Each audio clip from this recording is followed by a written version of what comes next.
ఈరోజు షాద్ నగర్ పోలీస్ స్టేషన్లో జరిగిన సంఘటన దళిత మహిళ పట్ల ఏదైతే 3rd డిగ్రీ ప్రయోగించారో సభ్య సమాజం తలంచుకునేటట్టు ఆ సంఘటన జరిగిన విషయంలో ఖండిస్తూ ఉన్నాను ముందు.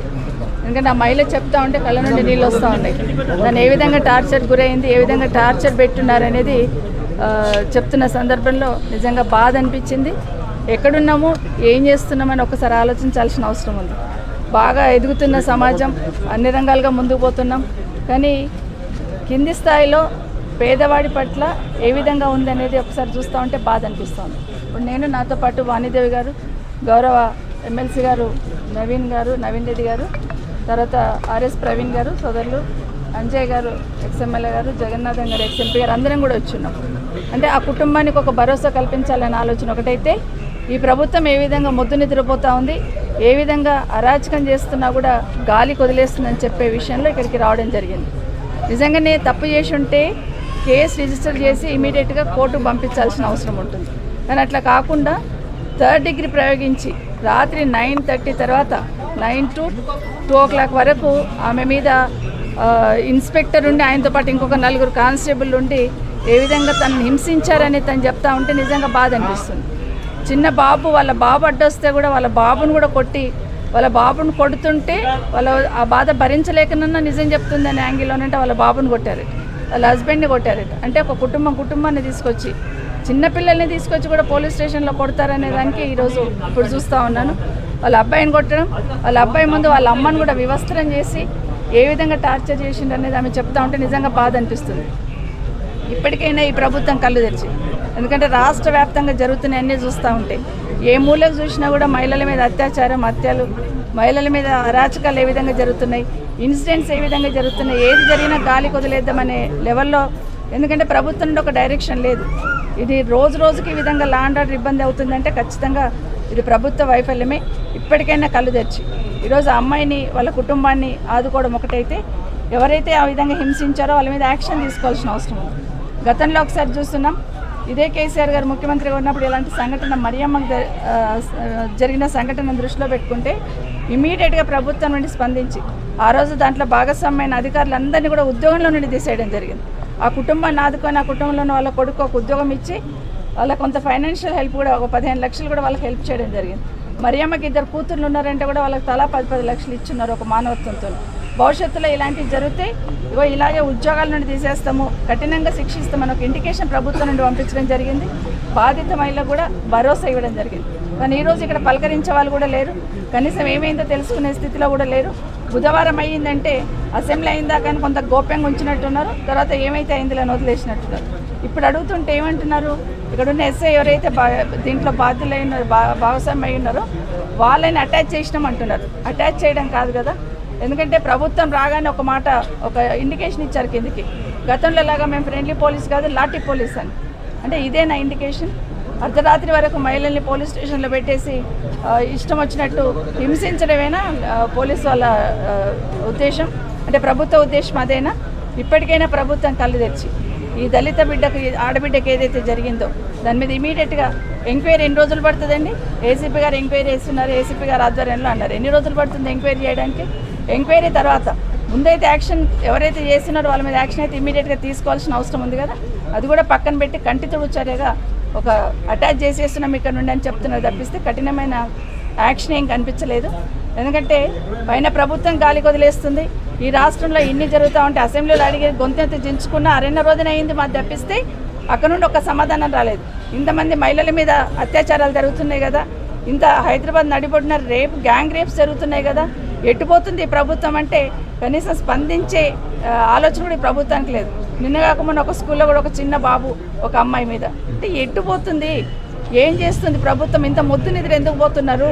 మాకు సంబంధం లేదనేటట్టు ఎందుకు వదిలేస్తున్నారు? ఇంత మంచి పేరున్న పోలీస్కి ఎందుకు చెడ్డ పేరు తీసుకొచ్చే డైరెక్షన్ ఇస్తుంది ప్రభుత్వం అనేది నాకు అర్థం కావట్లేదు.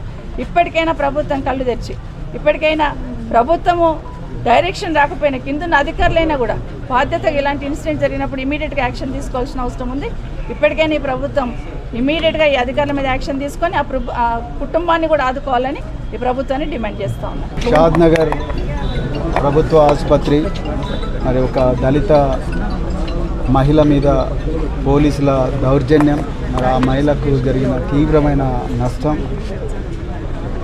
దాని మీద మాట్లాడడం కోసం మరి గౌరవ కేసీఆర్ గారు, కేటీఆర్ గారి ఆదేశాల మేరకు నేను మాజీ హోంమంత్రి సత్యేంద్ర రెడ్డి గారు, అదేవిధంగా మరి ఎమ్మెల్సీ వాణిదేవి గారు, అదేవిధంగా ఎమ్మెల్సీ నవీన్ రెడ్డి గారు, అంజయ్ గారు, తర్వాత డాక్టర్ ఎం జగన్నాథ్ గారు అందరం కలిసి ఇక్కడికి రావడం జరిగింది.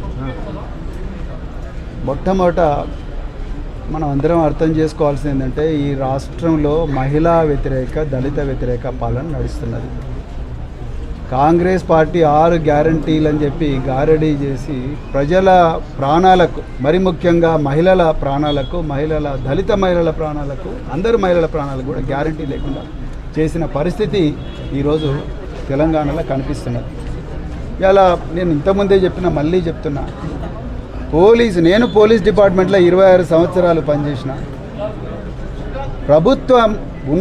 ప్రభుత్వంలో ఉన్నత స్థానంలో ఉన్న ముఖ్యమంత్రి గారు ఏ డైరెక్షన్ ఇస్తే ఆ డైరెక్షన్ ప్రకారమే పోలీసు వాళ్ళు నడుస్తారు.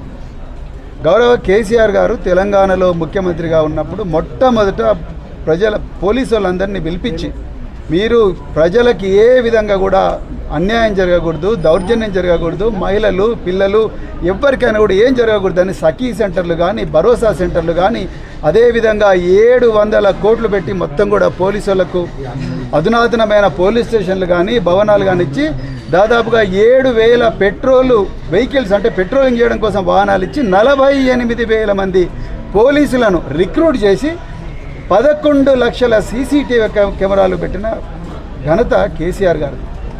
మరి ఈరోజు రేవంత్ రెడ్డి గారు వచ్చి 8 నెలలు అవుతున్నది. 8 నెలల్లో అసెంబ్లీ సాక్షిగా మహిళా ప్రజాప్రతినిధుల మీద ముఖ్యమంత్రి స్వయాన కామెంట్లు చేస్తున్నాడు. మీరు అర్థం చేసుకోవాలి తెలంగాణ ప్రజల విషయం. ముఖ్యమంత్రి గారే స్వయాన మహిళా ప్రజాప్రతినిధులను కించపరిచే విధంగా మాట్లాడుతున్నారు. ఆ అండ చూసుకొని నిన్నగాక మొన్న దానవ్ నాగేందర్ గారు ఎంతో ఘోరమైన భాష, నీ అమ్మ అని చెప్పి ఆయన మాట్లాడుతూ ఉన్నాడు, కొడుక అని మాట్లాడుతూ ఉన్నాడు, ఇక్కడ బయట మాట్లాడలేని విషయాలు మాట్లాడుతూ ఉన్నాడు. ఆయన అసెంబ్లీ సాక్షిగా బయటికి రండి, తోలు తీస్తానంటా ఉన్నాడు. ముఖ్యమంత్రి గారు అసెంబ్లీలోనే ఉన్నారు, స్పీకర్ గారు చూస్తూనే ఉన్నారు. ఆయన మైక్ కట్ చేయొచ్చు కదా, నిజంగా ఆయనకు బాధ ఉంటే, మరి సభ్యత ఉంటే కట్ చేయాలి. ఆయన మైక్ ఎందుకు కట్ చేయలేదు స్పీకర్ గారు? ముఖ్యమంత్రి గారు ఆ విషయంలో క్షమాపణ చెప్పాలి కదా, ఎందుకు చెప్పలేదు? అంటే మీరు ఏమైనా చేయండి, మీరు మహిళలను కించపరచండి, మీరు ఇంకేమైనా దౌర్జన్యాలు చేయండి, నేను అండగా ఉన్నా అని చెప్పి ముఖ్యమంత్రి గారు సంకేతం ఇస్తున్నారు. మరి 5 రోజుల నుంచి జరుగుతున్నది ఈ దౌర్జన్యం, ఈ టార్చరు, ఈ వేధింపులు. మరి ఇలా ముఖ్యమంత్రి నిన్న అమెరికా పోయేదాకా ఆగినరు పోలీసులు. అసెంబ్లీ సమావేశాలు అని చెప్పి దాచిపెట్టిండ్రు ఈ విషయం ఇంతకుముందు మా మాజీ హోంమంత్రి గారు చెప్పినట్టుగా. సో ఆ విధంగా ఈరోజు తెలంగాణలో మహిళా వ్యతిరేక, దళిత వ్యతిరేక పాలన జరుగుతూ ఉన్నది. మీరు మొన్ననే చూసిన అశ్వరావుపేటలో శ్రీరాముల శ్రీనివాస్ అనే ఒక ఎస్ఐ విధి లేక ఉన్నతాధికారులకు చెప్పుకున్న న్యాయం జరగక, మరి అక్కడ బట్టి విక్రమార్క గారు ఉన్నారు, ఉప ముఖ్యమంత్రి పొంగులేటి శ్రీనివాసరెడ్డి గారు ఉన్నారు, తుమ్మల నాగేశ్వరరావు గారు ఉన్నారు. వీళ్ళందరికీ పోయి చెప్పుకున్నా కూడా నాకు న్యాయం జరగదు అన్న బాధతోని పాల్వంచలో ఎంట్రీని దాగి మహబూబాద్లో చచ్చిపోయిండు. ఆయన మహబూబాద్లో మరి హాస్పిటల్లో పడితే మరి యశోద హాస్పిటల్లో చచ్చిపోయిండు. అంటే మీరు చూడండి ఏం జరుగుతున్నది తెలంగాణలో. వీళ్ళ మీద మరి ఇంతకుముందు ఏసీపీ గారు ఎంక్వైరీ అన్నారు. అసలు ఏసీపీ పర్యవేక్షణ లేనందువల్లనే కదా ఈ మహిళను 5 రోజులు పోలీస్ స్టేషన్లో పెట్టింది. అసలు చట్ట ప్రకారం మహిళ 6 గంటల తర్వాత పోలీస్ స్టేషన్లో ఉండకూడదు. మరి ఏసీపీ ఏం చేసిండు, డీసీపీ ఏం చేసిండు? రోజు పోలీస్ స్టేషన్లో మీరు సెట్ కాన్ఫరెన్స్ చేస్తారు, టెలికాన్ఫరెన్స్ ఉంటుంది, గంటల తరబడి టెలికాన్ఫరెన్స్ చేస్తారు. మరి అప్పుడు అడిగిన ఇవాళ రాత్రి ఎవరెవరు ఉన్నారు పోలీస్ స్టేషన్లలో, ఎవరెవరిని ఇంటరాగేట్ చేసినట్టు పొద్దున అడగాలి కదా మీ కమిషనర్ ఆఫ్ పోలీసు, మీ డిప్యూటీ కమిషనర్ ఆఫ్ పోలీసు. మరి అప్పుడు 5 రోజులు ఈ మహిళ టార్చర్ జరిగిన విషయం మీరు ఎందుకు కనుక్కోలేకపోయినారు? ఏసీపీ కూడా మరి రెస్పాన్సిబులే కదా, ఆయన ఎట్లా ఎంక్వైరీ చేస్తాడు? ఆయనే రెస్పాన్సిబుల్. ఆయన పర్యవేక్షణ లోపం వల్లనే కదా ఈ రామరెడ్డి అనే సిఐ ఈ మహిళను ఇంత ఘోరంగా హింసించింది, వాళ్ళ కొడుకుని హింసించింది, వాళ్ళ భర్తను హింసించింది. అంటే పేదోళ్ళు వాళ్ళ మీద అభియోగం వస్తే చాలు తీసుకుపోయి రోగల బండలు ఎక్కిస్తున్నారు. ఆమె కనిపించని టార్చర్ చేసిండ్రు. ఇప్పుడు డాక్టర్ అంటున్నది ఎక్కడ ఇంజరీస్ కనిపిస్తలేవని, కానీ ఆమె నడవలేకపోతున్నది. 4 సంవత్సరాల క్రితం యాక్సిడెంట్ అయింది, లోపల రాడున్నది, ఆయన కూడా 3rd డిగ్రీ టార్చర్ చేసిండ్రు. ఎవరికి చెప్పుకోవాలి ఈ బాధలని? ఎవరికి చెప్పుకుంటారు? వీళ్ళు ఎవరి దగ్గరికి పోతారు? ఒక మహిళ, ఒక దళిత సమాజం నుంచి రెక్కాడితే డొక్కాడి నుంచి కుటుంబం నుంచి ఎవరికి చెప్పుకోవాలి వీళ్ళందరూ కూడా? సో అందుకొరకు ఈ రాష్ట్రంలో పూర్తిగా పాలన బర్తరపోయింది. అలా ఎస్సీ ఎస్టీ వర్గాలకు చెందిన ఎమ్మెల్యేలు అధికార పార్టీలో ఉన్న వాళ్ళందరూ కూడా సామూహికంగా రాజీనామా చేయాలి. మహిళలు కూడా రాజీనామా చేసి రేవంత్ రెడ్డి మీద తిరుగుబాటు చేస్తేనే తప్పకుండా ఈ తెలంగాణలో మళ్ళీ ఒక మంచి ప్రజారంజక పాలన వస్తుంది, ప్రజలకు రక్షణ దొరుకుతారైతే నేను నమ్ముతున్నా. తప్పకుండా ఆనాడు కేసీఆర్ గారు ప్రజలను తన గుండెలో పెట్టుకొని కాపాడుకున్నారు. ఇవాళ రేవంత్ రెడ్డి గారు వాళ్ళ గుండెలు తీసేస్తూ ఉన్నాడు, గుండెల్లో నొప్పి కలిగిస్తూ ఉన్నాడు. అందుకొరకు ఈ ప్రభుత్వాన్ని అర్జెంటుగా బర్తరఫ్ చేయాలి. ఒకవైపు రాహుల్ గాంధీ ఏమో కాన్స్టిట్యూషన్ పట్టుకొని పార్లమెంట్లో డ్రామా చేస్తాడు. పార్లమెంట్ పట్టుకొని సామాజిక న్యాయము, స్వేచ్ఛ, సమానత్వం, సౌభ్రాతృత్వం, రక్షణ అని చెప్పి రాహుల్ గాంధీ అంటున్నాడు. ఇక్కడ రేవంత్ రెడ్డి ఏమో అదే రాజ్యాంగం పట్టుకొని ఇలా రాజ్యాంగం సాక్షిగా ఇలా పేద జీవించే హక్కు ఆర్టికల్ 21 జీవించే హక్కు ఇచ్చింది అందరికి కూడా. ఆర్టికల్ 21 జీవించే హక్కు ఇచ్చింది. 15, 16, 17 ఇవన్నీ కూడా ప్రజల జీవితాలను కాపాడేటివి. ఇవాళ ఎందుకు మరి ఏం పాపం చేసిండ్రు వీళ్ళందరూ? రాజ్యాంగం సాక్షిగా ఇవాళ వీళ్ళందరినీ నాశనం చేస్తున్నారు. National commission for women, national human rights commission, national SC commission, state human rights commission వీటన్నిటి కూడా తప్పకుండా బీఆర్ఎస్ పార్టీ మరి మా సీనియర్ నాయకుల ఆదేశాల మేరకు కంప్లైంట్ చేయబోతున్నాం. ఈ మహిళకు న్యాయం జరగాలి. రాబోయే రోజుల్లో ఏ మహిళకు కూడా ఇలాంటి అన్యాయం జరగకూడదని చెప్తూ మరి కుటుంబాన్ని ఆదుకోవాలి, కుటుంబంలో ఒకరికి ఉద్యోగం ఇవ్వాలి, ₹1 కోటి ఎక్స్గ్రేస్ ఇవ్వాలి. దీనికి బాధ్యులైన పోలీస్ అధికారుల మీద అట్రాసిటీ కేసు పెట్టాలి, వాళ్ళని ఉద్యోగం నుంచి డిస్మిస్ చేయాలి. అప్పటిదాకా కూడా బీఆర్ఎస్ పార్టీ రాష్ట్ర వ్యాప్తంగా కూడా ఆందోళన చేస్తుందని చెప్పేసి సందర్భంగా చెప్తున్నాను. Thank you very much.